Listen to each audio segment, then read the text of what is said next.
All right, the Oilers going back to the Stanley Cup Final, and our Edmonton Oilers reporter Ryan Rishaug is in Dallas. He witnessed it all, and in pretty convincing fashion, too. Fourth straight win by 3 or more goals, and Ryan, they do it in the absence of Zach Hyman. Just a complete team effort, wasn't it?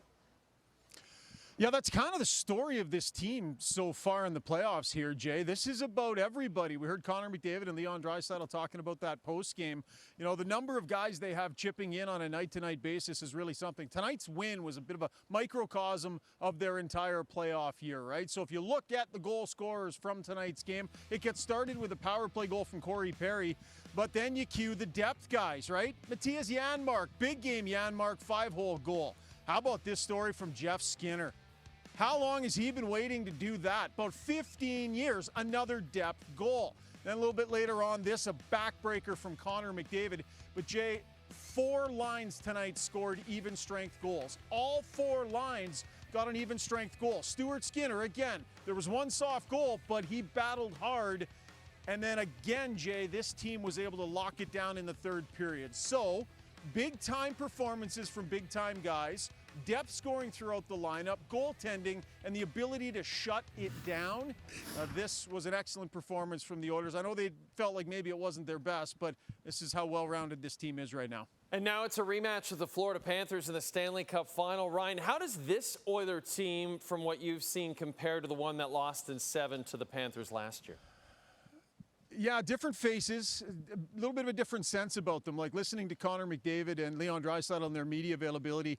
I mean, McDavid was really comfortable sharing his feelings, really comfortable talking about it, a lot more at ease. Last year, it was the first time they'd been on this stage, and I think there's probably some nerves there, and you're not sure what to expect, but they're going into it in a much different way this year, right? We've seen a lot of teams get there and lose and go back the next year and find a way. And so, look, I think they defend better overall as a group. I think their big-time guys are as healthy as they've ever been this deep into the playoffs. Remember, McDavid and Draisaitl were banged up heading into last year's Cup Final. I believe they're healthy for the most part heading in here. They lock it down. I think their blue line is probably better, more veteran defensemen that are better puck movers. So they will miss Zach Hyman. But I think on the whole, Jay, I think this team is playing a better game than they were at this time last year.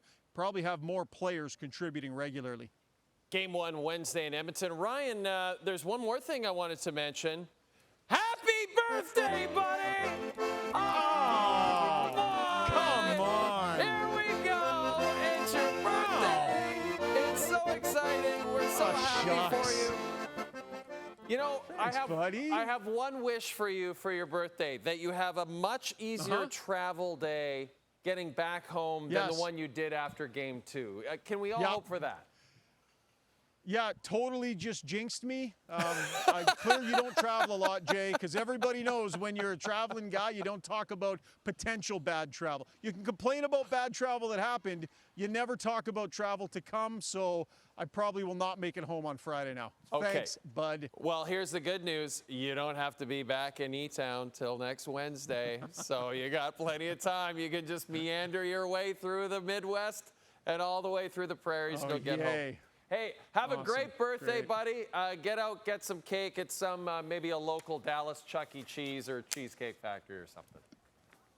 Sounds good, pal.